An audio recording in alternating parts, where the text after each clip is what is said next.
2026-yilgi bitiruvchilarda mabodoga o'qishga kira olmasa, erga tega olmasa, Rossiyaga keta olmasa, ishga taklif qilamiz Chinor kafesiga. 11ni bitiruvchilarini tabriklaymiz. Chinor kafesi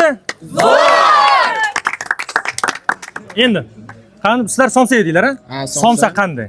Somsaga gap bo'lish mumkin emas. Hammasi joyida, go'shtlari joyida pishgan. Orqasidan shashlik tiqdinglar, ha? Orqasidan Shashlik ketdi. Shashlik qanday bo'ldi? Shashlik ham zo'r, gap yo'q. Salatlariga gap yo'q, o'zgacha. Bu yosh kattalar ham bularda yemaydi, lekin hozirgi bitiruvchilar vashsha lekin, ha? Sizlardan ham qizlar ko'payadimi? Qizlar Shu bilan necha yillik yig'ilasizlar? Xudolasa yana yil qaytib Endi hammani tabriklaymiz. O'qishlarga kiradiganlar bormi o'zi? Bormi? Yo'qmi? Tanishib olavering, buyuk deputatlar hammasi shu yerda.